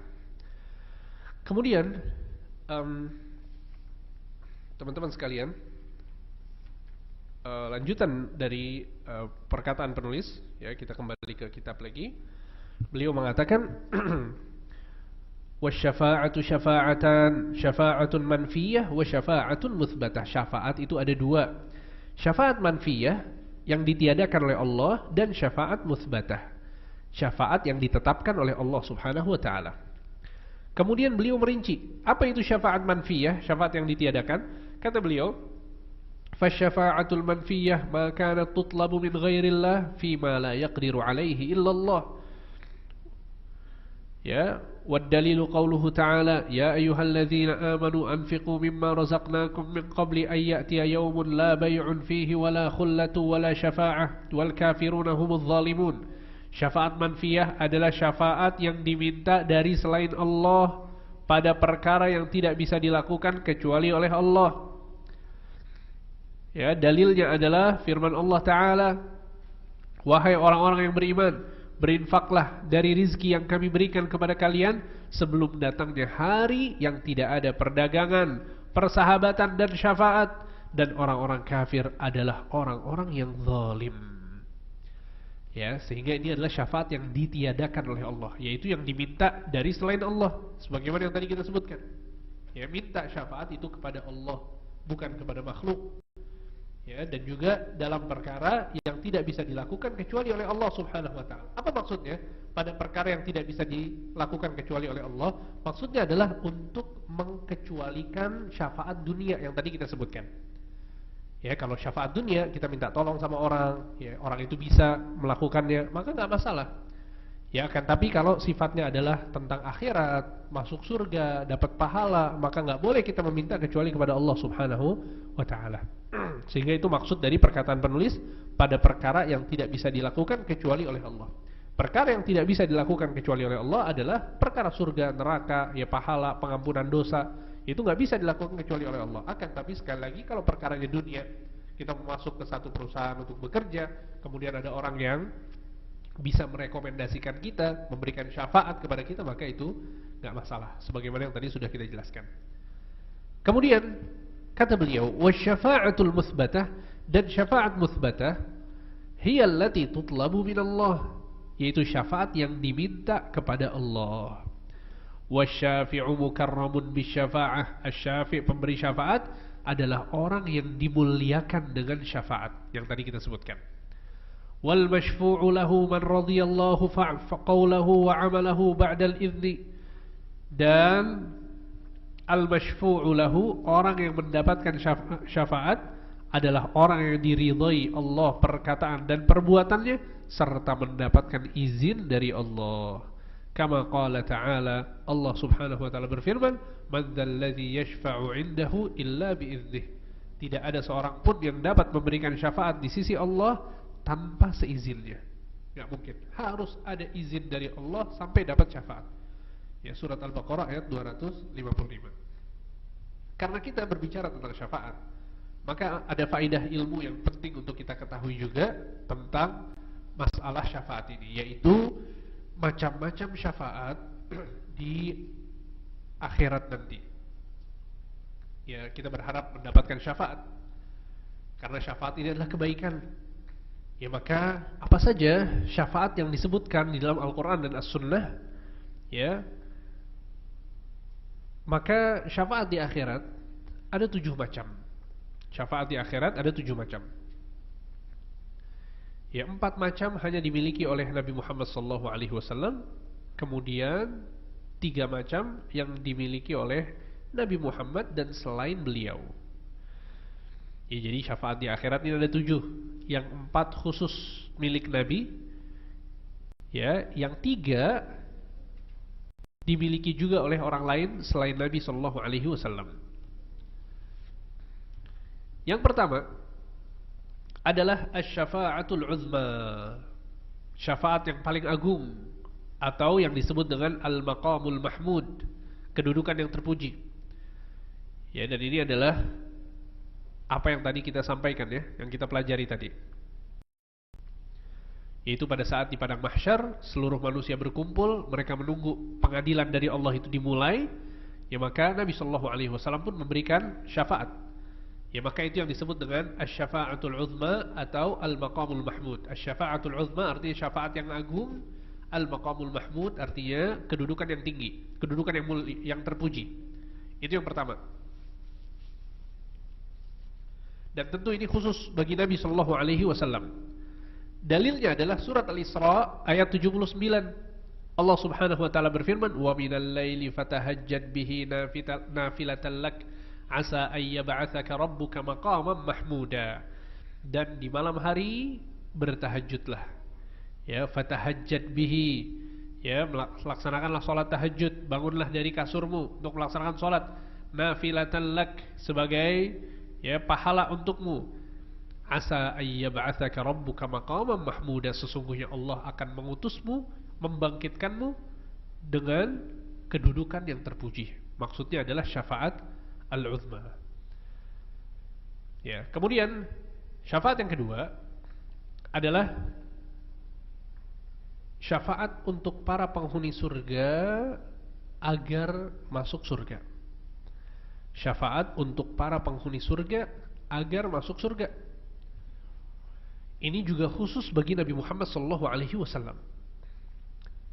Apa dalilnya? Dalilnya adalah hadis sahih diriwayatkan oleh Imam Muslim, bahwa Nabi SAW mengatakan, ana awwalu syafi'in fil jannah, aku adalah orang yang memberikan syafaat yang pertama di surga nanti. Ya, dalam riwayat lain disebutkan, ati babal jannah, sesungguhnya nanti di hari kiamat aku akan datang ke pintu gerbang surga. Fa'astaftih fayaqulul khazin man anta fa'aqulu Muhammad. Maka penjaga pintu surga bertanya kepadaku, siapa engkau? Maka aku pun mengatakan, aku adalah Muhammad. Maka penjaga pintu surga mengatakan, bika umirtu la aftahu li ahadin qablak. Sesungguhnya aku diperintahkan oleh Allah untuk tidak membuka pintu surga sebelum engkau izin untuk masuk. Lihat, jadi Nabi SAW adalah orang yang pertama kali mengetuk pintu surga, dan dibukanya pintu surga itu atas dasar permintaan dari siapa? Dari Nabi SAW. Ya, makanya orang yang pertama kali masuk surga itu adalah Rasulullah SAW. Ini dalilnya jelas. Ya, sehingga kita harus meyakini bahwa Nabi Rasulullah SAW pasti masuk surga. Bahkan beliau adalah orang yang pertama kali masuk surga, dan pintu surga tidak akan dibuka kecuali atas dasar permintaan dari Rasul SAW. Ya, sehingga ini adalah syafaat yang kedua. Jadi Nabi SAW memberikan syafaat kepada para penghuni surga, karena mereka nggak bisa masuk kecuali Rasul SAW yang mendahului mereka. Nabi SAW yang meminta kepada penjaga pintu surga yang diperintahkan oleh Allah untuk membuka pintu surga. Kemudian yang ketiga adalah syafaat Rasulullah SAW untuk pamannya Abu Talib. Syafaat Rasulullah SAW untuk pamannya Abu Talib. Ya, kita tahu bahwa Abu Talib adalah paman Nabi yang sangat membela Nabi SAW. Padahal dia belum masuk Islam dan wafat di atas kekufuran, ya, tidak sempat masuk Islam, tapi membela dakwah Rasulullah SAW dengan luar biasa. Ya, sampai-sampai Nabi SAW terselamatkan dia dari berbagai macam bahaya dari kaumnya, itu dikarenakan dibela oleh Abu Talib. Oleh karena itu paman Nabi SAW yang bernama Al-Abbas, ya, saudara dari Abu Talib, dia mengatakan, hal nafa'ta Abu Talib bisyai fa innahu kana yahutuka wa yaghdabu lak. Ya, Al-Abbas bertanya kepada Rasulullah, wahai Rasulullah, apakah engkau memberikan manfaat kepada Abu Talib? Karena sesungguhnya dia yang telah membelamu, yang telah menjagamu pada saat engkau berdakwah di awal-awal di Makkah dahulu. Apa kata Nabi SAW? Nabi mengatakan, na'am huwa fi dahdahin minan nar laula ana lakana fi darkil asfali minan nar. Iya, ya, apa yang dia lakukan itu bermanfaat. Sesungguhnya dia berada di pinggiran neraka. Dia berada di pinggiran neraka. Kalau seandainya bukan karena aku, maka dia akan berada di kerak neraka yang paling bawah.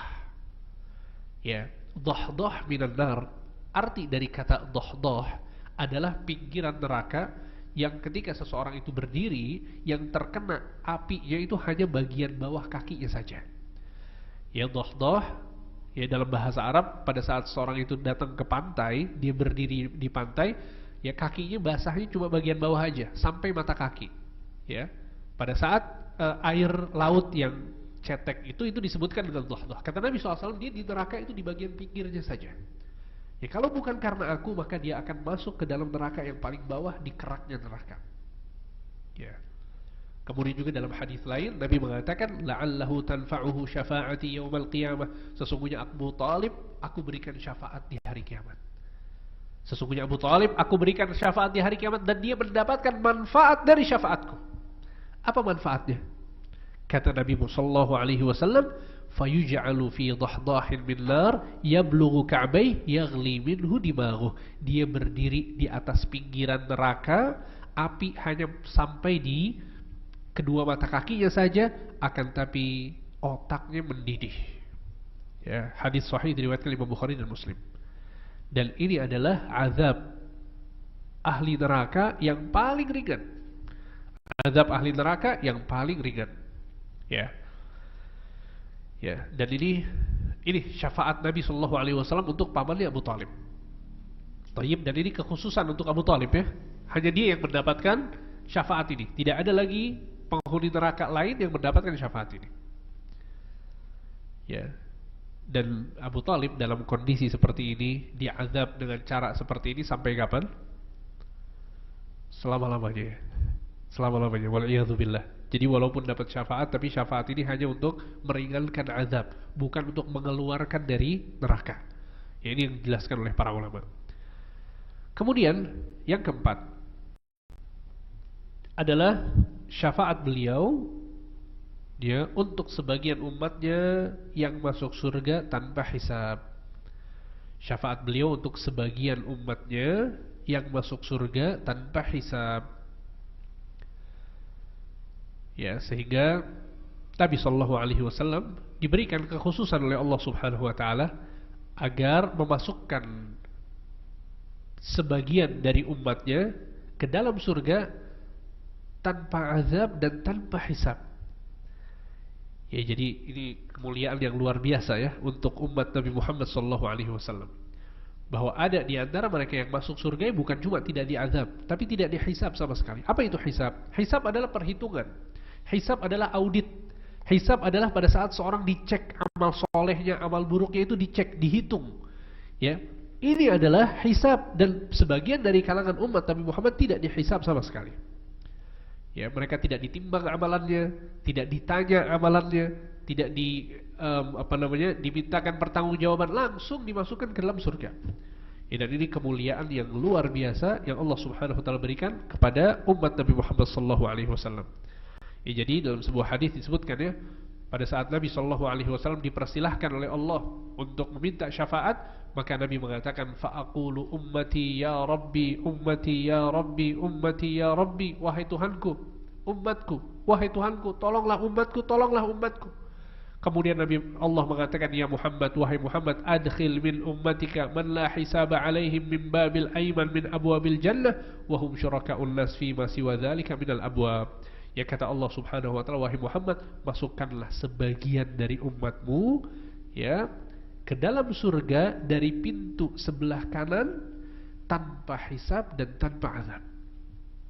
Ya. Adapun selain mereka maka akan masuk dari pintu yang lain. Ya, hadis sahih diriwayatkan Imam Bukhari dan Muslim. Kemudian syafaat yang kelima. Jadi syafaat yang nomor 1 sampai nomor 4 ini khusus untuk Nabi sallallahu alaihi wasallam. Tidak ada yang lain yang bisa memberikan syafaat semacam ini. Kemudian syafaat umum yang bisa diberikan oleh selain Nabi sallallahu alaihi wasallam adalah yang kelima, yaitu syafaat untuk orang-orang yang sudah masuk neraka agar dikeluarkan dari neraka dan masuk surga. Ya, syafaat untuk orang-orang yang sudah masuk neraka agar dikeluarkan dari neraka dan masuk ke dalam surga. Ya, jadi subhanallah, ternyata Allah Subhanahu wa taala memberikan ya kaum muslimin ya untuk memiliki syafaat yang bisa digunakan agar mengeluarkan orang-orang yang ia kenal pada saat di dunia yang masuk neraka. Ya, jadi bisa jadi ya seseorang itu masuk neraka kemudian keluar ke surga. Dan ini adalah akidah kaum muslimin, akidah ahlus sunnah wal jamaah. Karena ada sebagian orang-orang yang menyimpang yang meyakini bahwa kalau seseorang sudah masuk neraka maka nggak bisa keluar lagi. Ya, dan ini adalah keyakinan orang-orang Khawarij, ya, orang-orang yang mengkafirkan orang-orang yang melakukan dosa-dosa besar. Akan tapi akidah kaum muslimin Ahlus Sunnah wal Jamaah adalah mereka meyakini bisa jadi seseorang itu masuk neraka kemudian dia keluar dan masuk ke dalam surga. Sehingga dalam sebuah hadis Nabi SAW mengatakan yakhruju qaumun minan nar bi syafaati Muhammad sallallahu alaihi wasallam fa yadkhulunal jannah yusammaunal jahannamiyyin. Sesungguhnya ada orang-orang yang masuk neraka kemudian keluar dari neraka dan masuk surga dengan syafaat Nabi Muhammad sallallahu alaihi wasallam, mereka dinamakan dengan al-jahannamiyyin. Kemudian dalam hadis lain, kalau hadis itu menjelaskan bahwa Nabi Muhammad yang memberikan syafaat. Di hadis yang lain, Abu Sa'id Al-Khudri radhiyallahu anhu ardah, beliau menyampaikan hadis dari Nabi SAW bahwa Nabi SAW bersabda, "Fawalladzi nafsi biyadihi ma minkum min ahadin bi ashaddi munashadatan lillahi fi istiqsa'il haqq minal mu'minin yaumal qiyamah li ikhwanihimul ladzina fil nar." Kata Nabi SAW, demi Allah tidak ada orang di antara kalian yang lebih peduli untuk menolong orang lain daripada orang-orang yang masuk surga ingin menolong saudara-saudaranya yang masuk ke dalam neraka. Subhanallah. Ya, lihat, tidak ada kepedulian yang lebih besar daripada kepedulian mereka. Orang yang sudah masuk surga kemudian mengenal saudara-saudaranya, teman-temannya, ternyata masuk neraka. Apa yang terjadi? Kata Nabi SAW, perhatikan hadis ini baik-baik. Kata Nabi SAW, Rabbana kanu yasumuna ma'ana wa yusalluna wa yahujjun. Orang-orang yang sudah masuk surga ini mengatakan kepada Allah, Ya Allah, sesungguhnya mereka orang-orang yang kami kenal. Pada saat di dunia kami sholat bersama mereka, kami berpuasa bersama mereka, kami haji bersama mereka. Subhanallah, lihat. Maka Allah subhanahu wa ta'ala mengatakan kepada mereka yang meminta ini, akhriju man araftum, keluarkanlah dari neraka orang-orang yang kalian kenal. Makanya teman itu penting, sahabat dalam melaksanakan ketaatan itu penting, Bapak Ibu sekalian. Ya, lihat bagaimana efek dari persahabatan seseorang dalam ketaatan. Pada saat sholat bersama orang-orang soleh, puasa bersama orang-orang soleh, ya umroh haji bersama orang-orang soleh, ternyata ini yang terjadi di hari kiamat kelak. Bahwa orang-orang yang sudah masuk surga, mereka meminta kepada Allah, pedulinya luar biasa terhadap orang-orang yang dahulu pernah sholat bersama, pernah puasa bersama, pernah haji bersama. Mereka mengatakan, Rabbana kanu yasumuna ma'ana wa yusalluna wa yahujjun. Wahai Tuhan kami, sesungguhnya mereka adalah orang-orang yang berpuasa bersama kami, sholat bersama kami, dan haji bersama kami. Kemudian Allah mengatakan kepada mereka, akhriju man araftum, keluarkanlah semua orang yang kalian kenal yang ada di neraka. Ya, maka dikeluarkan. Setiap orang yang dikenali oleh penghuni surga dikeluarkan, sampai akhirnya sangat banyak jumlah orang-orang yang keluar dari neraka dan masuk ke dalam surga. Allahu Akbar, lihat betapa mulianya ya orang-orang baik yang masuk surga. Mereka memberikan syafaat kepada saudara-saudara mereka. Kemudian Nabi SAW mengatakan, fatuhramu suwaruhum 'alan nar fayakhrujuna khalqan katsira. Maka orang-orang itu keluar yang dikenal oleh para penghuni surga tadi keluar, dan mereka pun bersih dari neraka. Ya, sehingga menjadi banyak orang yang keluar dari neraka dan masuk surga. Ya, setelah syafaat-syafaat itu sudah dilakukan, semua orang sudah mengeluarkan orang yang mereka kenal. Selesai sudah. Penghuni surga gak ada lagi yang mengenal seseorang yang harus keluar dari neraka. Selesai semuanya. Maka disitulah Allah subhanahu wa ta'ala mengatakan, fayaqulullahu azza wa jal, kata Nabi, maka Allah pun mengatakan, syafa'atil malaikah, sesungguhnya para malaikat sudah memberikan syafaat. Wa syafa'al nabiyun, para nabi sudah memberikan syafaat. Wa syafa'al mu'minun, orang-orang yang beriman sudah memberikan syafaat. Semuanya sudah memberikan syafaat. Walam yabqa illa arhamar rahimin, tidak tersisa lagi kecuali syafaat dari yang maha pengasih lagi maha penyayang. Allahu Akbar. Maka apa kata Nabi SAW? Fayaqbidu qabdatan minan nar fayakhruju minha qauman lam ya'malu khairan qat. Maka Allah subhanahu wa ta'ala mengambil satu genggaman tangannya orang-orang yang ada di dalam neraka, maka keluarlah orang-orang yang ada keimanan di dalam hatinya, walaupun tidak pernah melakukan kebaikan sama sekali. Bayangkan, ini adalah efek dari rahmat Allah yang sangat luas. Orang-orang yang beriman masih ada tauhid, masih ada keimanan, walaupun dia pendosa. Ya, konteks hadisnya di sini, dia tidak melakukan kebaikan sama sekali, itu akan dikeluarkan oleh Allah dan masukkan ke dalam surga. Sehingga tidak ada yang tersisa di neraka kecuali orang-orang yang kafir atau muslim tapi berbuat kesyirikan kepada Allah subhanahu wa ta'ala. Wal'iyadu billah.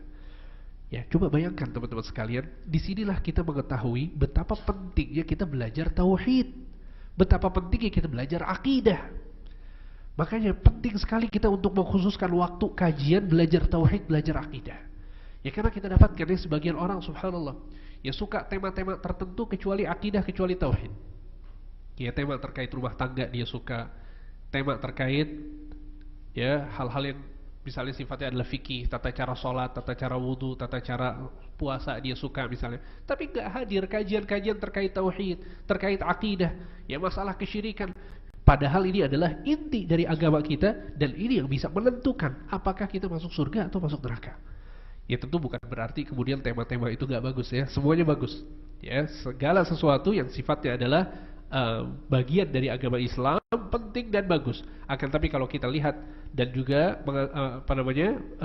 kalau kita lihat skala prioritas, maka tentu yang paling prioritas, yang paling penting adalah perkara tentang tauhid dan akidah.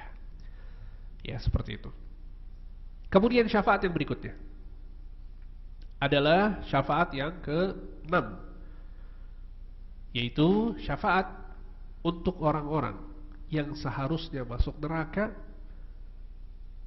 Untuk orang-orang yang seharusnya masuk neraka, mereka mendapatkan syafaat sehingga tidak masuk neraka dan masuk ke dalam surga. Syafaat untuk orang-orang yang seharusnya masuk neraka, mendapatkan syafaat sehingga tidak masuk neraka dan masuk ke dalam surga. Ya, kalau tadi yang kelima sudah masuk neraka kemudian keluar masuk surga. Tapi yang keenam ini, maka dia seharusnya masuk neraka, tapi subhanallah terhalangi. Karena dapat syafaat jadi bebas dari neraka dan masuk ke dalam surga. Ya, dalil dari syafaat ini adalah sabda Nabi sallallahu alaihi wasallam, "Syafaati li ahli al-kaba'ir min ummati." Ya, sungguhnya syafaatku untuk orang-orang yang melakukan dosa besar dari umatku. Ya, para ulama mengatakan maksudnya adalah, di antaranya Al-Imam At-Tibi mengatakan, ai syafa'atil lati tujjil halikin mukhtassah bi ahlil kaba'ir. Sesungguhnya syafaat ini menyelamatkan orang-orang yang seharusnya masuk neraka dari kalangan orang-orang yang melakukan dosa besar. Ya, subhanallah ya. Jadi betapa beruntungnya mereka ya. Jadi melakukan dosa besar saat di dunia, tapi pada saat di hari kiamat mendapatkan syafaat, akhirnya masuk surga. Ya, subhanallah. Kemudian dalam sebuah hadis juga disebutkan, ya, ma min muslimin yamut fayaqumu ala janazatihi 40 rajulan la yusyrikuna billahi syai'a illa syafa'ahumullahu fih. Tidaklah seorang muslim wafat kemudian ya ada 40 orang yang menyolatkannya, tidak berbuat kesyirikan sama sekali, maka Allah akan memberikan syafaat mereka untuk orang yang wafat tersebut. Ya, sehingga ini adalah syafaat yang didapatkan oleh seseorang dari saudara-saudaranya yang beriman. Bagaimana caranya? Dengan menyolatkan jenazah. Ya, jadi kalau ada jenazah kemudian disolatkan oleh 40 orang yang tidak berbuat kesyirikan, maka dia akan mendapatkan syafaat. Ya. Oleh karena itu Abdullah bin Abbas, seorang sahabat yang mulia, dia punya anak wafat. Akhirnya anaknya sudah siap untuk disolatkan, tapi Abdullah bin Abbas bilang, tunggu dulu. Ya, tunggu dulu sampai orang-orang berkumpul. Subhanallah, pada saat orang-orang berkumpul, ada salah seorang dari mereka datang kepada Ibnu Abbas mengatakan, wahai Ibnu Abbas, orang-orang sudah berkumpul. Kata Ibnu Abbas, coba hitung jumlah mereka. Apakah jumlah mereka sampai 40? Maka dihitung, kemudian kembali lagi, wahai Ibnu Abbas, jumlahnya lebih dari 40. Maka Ibnu Abbas mengatakan, akhrijuh, keluarkan anakku, keluarkan anakku. Maksudnya dikeluarkan supaya disolatkan. Ya, maksudnya adalah bahwa ini bagaimana Ibnu Abbas memahami bahwa kalau 40 orang lebih yang menyolatkan, yang tidak berbuat kesyirikan kepada Allah, maka akan mendapatkan syafaat dari orang tersebut. Ya, sehingga ini keistimewaan yang luar biasa. Ya, makanya saya sering katakan, yang menyolatkan kita adalah orang-orang yang mengenal kita, betul tidak? Sahabat kita, saudara-saudara kita, tetangga kita. Makanya ya, bersahabatlah dengan orang-orang yang perhatian terhadap tauhid, perhatian terhadap akidah, sahabat-sahabat yang tidak berbuat kesyirikan kepada Allah Subhanahu wa taala. Coba sekarang kita berpikir, kalau seandainya kita wafat, kira-kira apakah ada 40 orang yang bisa menyolatkan kita dan mereka adalah orang-orang perhatian terhadap tauhid, tidak berbuat kesyirikan? Apakah kita bisa menjamin atau tidak? Ya, sehingga maksudnya adalah bahwa bersahabatlah dengan orang-orang soleh, ya, berkumpullah, cari lingkungan yang baik, orang-orang yang perhatian terhadap tauhid dan menjauhkan kesyirikan. Karena orang-orang yang tidak berbuat kesyirikan dan menyolatkan mayit, mereka bisa memberikan syafaat sebagaimana yang dikatakan oleh Nabi sallallahu alaihi wasallam. Kemudian syafaat yang berikutnya, yang keberapa? Ke-6 atau ke-7? Ke-7, yang terakhir. Yang terakhir, yang ke-7 adalah syafaat untuk orang-orang yang beriman para penghuni surga agar dinaikkan derajatnya di surga. Ya, jadi mereka adalah orang-orang yang sudah masuk surga. Subhanallah, mendapatkan syafaat, akhirnya tingkatan surganya jadi lebih tinggi lagi. Ya, dalilnya adalah sabda Nabi SAW pada saat Abu Salamah wafat. Nabi SAW mendoakan Abu Salamah dengan mengatakan, Allahumma gfir li Abi Salamah warfa' darajatahu fil mahdiyin. Ya Allah, berikanlah ampunan kepada Abu Salamah dan angkatlah derajatnya di surga. Ya, angkatlah derajatnya di surga. Sehingga ini adalah 7 syafaat. Ya, 4 khusus untuk Rasulullah dan yang 3 itu untuk Rasulullah dan yang lainnya. Maka yang jadi pertanyaan adalah, ya, pembahasan terakhir yang jadi pertanyaan kita adalah bagaimana caranya supaya kita mendapatkan syafaat. Yang paling pertama, Bapak Ibu sekalian, adalah mentauhidkan Allah Subhanahu wa ta'ala. Jangan pernah berbuat syirik sekalipun seumur hidup kita. Jangan pernah minta kepada selain Allah. Jangan pernah menyembelih untuk selain Allah. Jangan pernah datang ke dukun, datang ke tukang sihir, percaya sama mereka. Jangan pernah. Ya, karena ini bisa menghalangi kita dari mendapatkan syafaat. Ya, Rasulullah SAW pernah didatangi oleh Abu Hurairah. Abu Hurairah bertanya, "Ya Rasulullah, man as'adun nas bi syafa'atika yaumal qiyamah?" Wahai Rasulullah, siapa orang yang berbahagia dengan syafaatmu di hari kiamat nanti? Maka Nabi SAW mengatakan, "As-sa'adun nas bi syafa'ati yaumal qiyamah man qala la ilaha illallah khalisan min qalbih." Orang yang paling bahagia dengan syafaatku nanti di hari kiamat adalah yang mengucapkan la ilaha illallah, tiada Tuhan yang berhak disembah kecuali Allah, ikhlas dari hatinya. Apa maksudnya? Mentauhidkan Allah, tidak berbuat kesyirikan. Dia betul-betul menjalankan hakikat dari la ilaha illallah.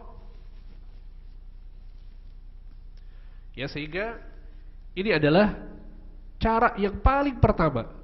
Dan sebagaimana yang tadi kita sebutkan, ya, orang yang meminta kepada selain Allah syafaat justru akan menghalangi dia dari syafaat. Orang yang meminta syafaat kepada selain Allah justru akan menghalangi dia dari syafaat. Karena meminta syafaat adalah doa. Dan berdoa bolehnya hanya kepada Allah Subhanahu wa ta'ala. Ya. Kemudian yang kedua, di antara cara mendapatkan syafaat adalah membaca Al-Quran dengan merenungi kandungan maknanya. Yang kedua adalah membaca Al-Quran. Nabi SAW mengatakan dalam sebuah hadis, "Iqra'ul Qur'an fa innahu ya'ti yaumal qiyamah syafi'an li ashabih." Bacalah Al-Quran karena sesungguhnya bacaan Al-Quran akan datang di hari kiamat untuk memberikan syafaat kepada orang-orang yang membacanya. Ya, jadi tolong Bapak Ibu sekalian baca Al-Quran, jadikan jadwal harian untuk baca Al-Quran. Karena Al-Quran akan datang di hari kiamat memberikan syafaat kepada kita. Dan betapa kita membutuhkan syafaat di hari kiamat kelak. Ya, kita nggak bisa, ya, bersandar kepada amal soleh kita, bersandar kepada ketakwaan kita, apalagi kita banyak dosa, banyak lalai, banyak malas dalam beribadah. Maka kita butuh, ya, amalan-amalan yang bisa memberikan syafaat kepada kita. Kemudian yang ketiga adalah memperbanyak sholat. Ya, memperbanyak sholat. Kemudian yang keempat, memperbanyak puasa.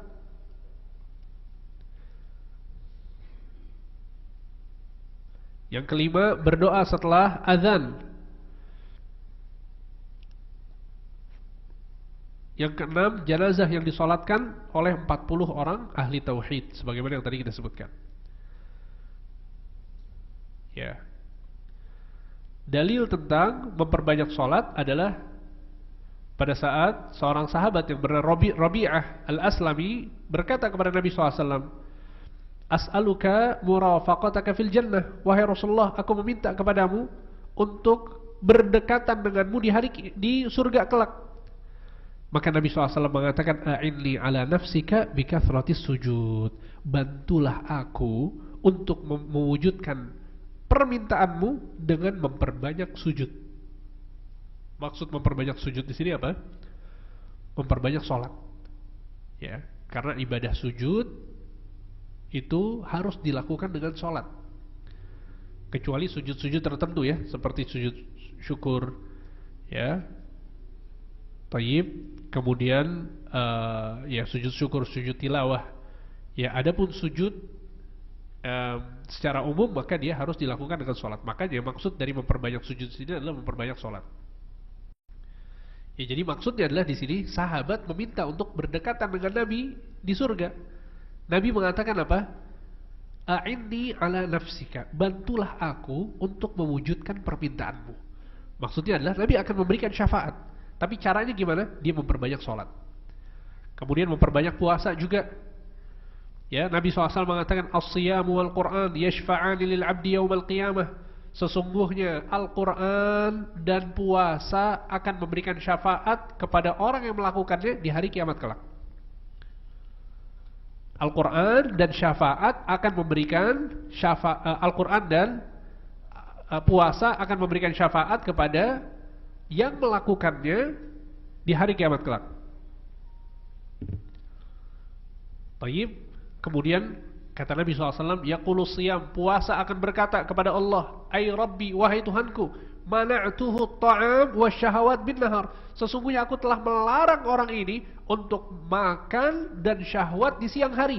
Fasyafi'ni fih, maka aku memohon ya untuk memberikan syafaat kepada orang ini. Ya, begitu juga dengan Al-Quran. Al-Quran mengatakan mana'tuhu an-nawma bil lail fasyafi'ni fih. Aku telah menghalangi orang ini untuk tidur di malam hari karena dia membaca Al-Quran di malam hari. Maka berikanlah syafaat ya untuknya.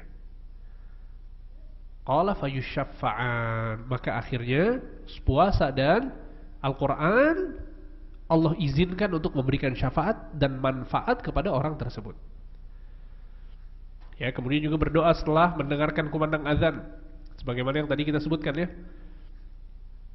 Hadisnya adalah Nabi mengatakan, idza sami'tumul muadzin faqulu mithla ma yaqul. Jika kalian mendengar azan, maka ucapkanlah apa yang diucapkan oleh muadzin. Tsumma shallu alayya, kemudian bersolawatlah kepadaku.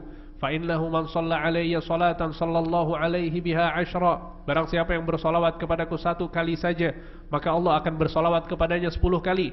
Tsumma salullaha liyal wasilah, kemudian mintalah al-wasilah kepadaku. Fa innaha manzilatun fil jannah. Sesungguhnya al-wasilah adalah kedudukan di surga. La tanbaghi illa li'abdin min ibadillah wa arju an akuna anahu. Al-wasilah adalah kedudukan di surga yang tidak diberikan kecuali oleh seorang hamba dari hamba-hamba Allah, dan aku berharap aku adalah orangnya. Faman sa'ala liyal wasilah halat lahu syafa'ah. Barang siapa yang meminta al-wasilah kepada Allah untukku, maka dia akan mendapatkan syafaat. Ya, maka dia akan mendapatkan syafaat. Ya, apa maksudnya memintakan al-wasilah kepada Allah untuk Nabi? Dengan berdoa, mengucapkan Allahumma rabb hadhihi da'wati tammah was salatil qa'imah ati Muhammadanil wasilah. Itu kita minta wasilah. Ya Allah, berikanlah Muhammad al-wasilah wal fadilah wa ba'athul maqama mahmudan alladhi wa'adtah. Tahib. Ya, sehingga ini adalah beberapa hal yang bisa kita lakukan untuk mendapatkan syafaat. Barakallahu fikum. Ya, semoga apa yang disampaikan bermanfaat. InsyaAllah pada pertemuan yang akan datang kita akan lanjutkan kaidah yang berikutnya, yaitu kaidah yang ketiga dari kitab Al-Qawaidul Arba'. Barakallahu fikum wa sallallahu ala nabiyyina Muhammad wa ala alihi wa sahbihi ajma'in.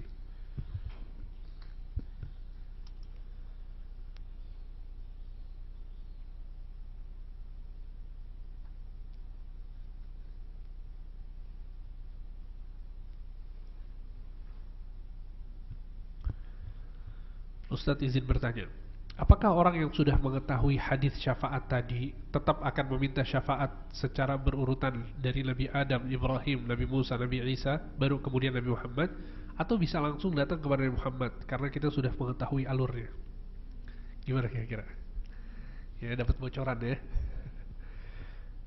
Nabi SAW di sini menceritakan tentang apa yang akan terjadi di hari kiamat kelak. Nabi SAW menceritakan tentang apa yang akan terjadi di hari kiamat kelak. Ya, sehingga itulah yang akan terjadi. Ya, sehingga Nabi SAW kabarnya itu pasti benar, karena kabar Nabi itu dari wahyu.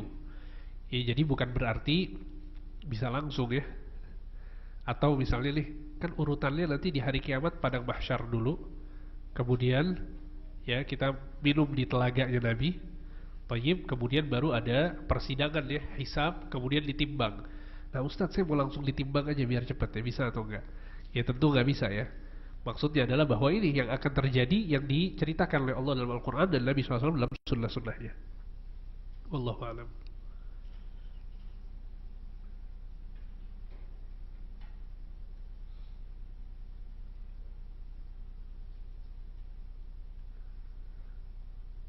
Em, Semoga Allah senantiasa merahmati. Barakallahu fikum. Semisal suatu hari saya bangun pas ketika azan subuh, mana yang lebih baik? Sholat jamaah di masjid tapi tidak sempat qobliyah subuh, atau sholat di rumah tetap dapat qobliyah subuh? Menurut antum mana yang lebih baik? Pilih mana, yang pertama atau yang kedua? Sholat masjid ya. Tentu ya, sholat di masjid ya, kalau ini yang bertanya tergantung ya, bertanya ikhwan atau akhwat. Oh, yang bertanya ikhwan ternyata. Kalau ikhwan yang bertanya, tentu yang utama adalah sholat di masjid ya, dan sholat qobliyahnya itu bisa diqadha setelah sholat subuh ya. Jadi sholat di masjid untuk laki-laki ini hukumnya apa? Wajib atau sunnah? Yakin lah tuh wajib? Berat loh ini konsekuensinya ya. Ada khilaf di kalangan para ulama apakah wajib atau sunnah, tapi wallahu a'lam, kalau kita melihat kepada dalil-dalil ya perintah Nabi untuk sholat di masjid, maka dalil-dalilnya menuju kepada hukumnya itu adalah wajib. Contohnya adalah bahwa Nabi SAW pernah didatangi oleh Abdullah ibn Umi Maktum. Abdullah ibn Umi Maktum ini seorang yang buta. Dia bertanya kepada Nabi, wahai Rasulullah, aku buta dan aku tidak memiliki orang yang menuntunku ke masjid. Ya bolehkah aku sholat di rumah? Ya, maka Nabi SAW membolehkan. Kemudian orang ini pun pergi. Ya, Nabi membolehkan, kemudian orang ini pergi. Pada saat dia berpaling, berjalan beberapa langkah, Nabi SAW memanggil kembali. Akhirnya orang ini kembali, Abdullah bin Umi Maktum. Nabi pun bertanya kepadanya, atasma'ul nida, apakah engkau mendengar azan? Orang ini mengatakan, iya mendengar. Idzan fa'ajib, kalau gitu wajib bagimu untuk datang ke masjid. Idzan fa'ajib, kata Nabi, kalau begitu ya jawablah azan. Maksud jawablah azan adalah memenuhi panggilan untuk pergi ke masjid. Jadi Nabi memerintahkan orang ini untuk datang ke masjid. Kondisinya apa? Yang pertama buta, tidak memiliki orang yang menuntunnya datang ke masjid. Ya, ada yang buta di sini? Alhamdulillah, Allah kasih kita kesehatan. Badan sehat, kaki sehat, ya, sehingga tetap ya datang ke masjid. Ini dalil kata para ulama. Kalau nggak wajib, kira-kira Nabi SAW membolehkan atau tidak? Pasti membolehkan. Nabi SAW itu sangat sayang kepada umatnya, nggak mau memberatkan umatnya. Tapi subhanallah, karena hukumnya wajib, jadi sama Nabi SAW tetap diperintahkan. Kemudian dalil yang kedua yang menunjukkan bahwa hukum sholat di masjid bagi laki-laki itu adalah wajib adalah bahwa suatu Nabi SAW pernah mengatakan, sesungguhnya aku berharap untuk ya didirikan sholat dan aku keluar dari masjid bersama sebagian sahabat-sahabatku. Untuk apa? Aku akan mengumpulkan kayu bakar, kemudian untuk apa kata Nabi? Untuk membakar rumah orang-orang yang gak sholat di masjid. Itu bayangkan, ini Nabi ya, orang yang paling sopan, orang yang paling santun, orang yang paling baik akhlaknya. Apa yang mau beliau lakukan? Mau bakar rumah. Ya, berarti ada sesuatu yang diwajibkan kemudian ditinggalkan. Gak mungkin Nabi sampai membakar rumah, dan membakar rumah ini adalah membakar aset, harta, ya, kepemilikan orang lain itu sampai dimusnahkan. Gak mungkin kalau ternyata hukumnya sekedar sunnah. Pasti ini adalah sesuatu yang wajib. Ya, sehingga para ulama mengatakan hadis-hadis ini menunjukkan bahwa hukumnya itu wajib. Ya, thayyib. Dan akhirnya dibakar atau tidak sama Nabi rumah-rumahnya? Akhirnya nggak dibakar. Kenapa nggak dibakar? Kata Nabi kata para sahabat, karena Nabi SAW melihat ternyata rumah tersebut dihuni juga oleh istrinya yang merupakan perempuan dan juga anak-anaknya. Ya, sehingga Nabi SAW tidak membakar rumah mereka.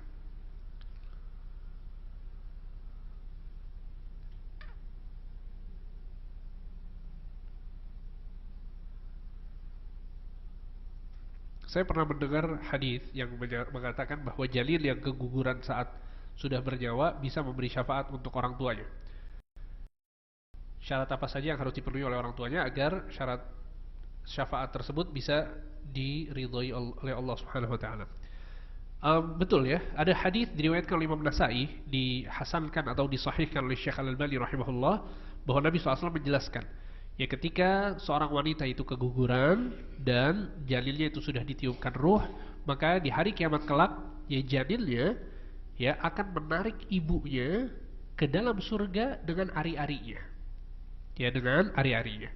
Ya, sehingga hadis ini adalah dalil yang menunjukkan bahwa benar ya, orang yang kemudian seorang wanita yang keguguran, maka dia akan mendapatkan syafaat dari Allah Subhanahu wa taala. Tentu syaratnya yang sebagaimana yang tadi kita sebutkan, dia harus mentauhidkan Allah Subhanahu wa taala. Ini adalah syarat mutlak, syarat utama agar seseorang mendapatkan syafaat.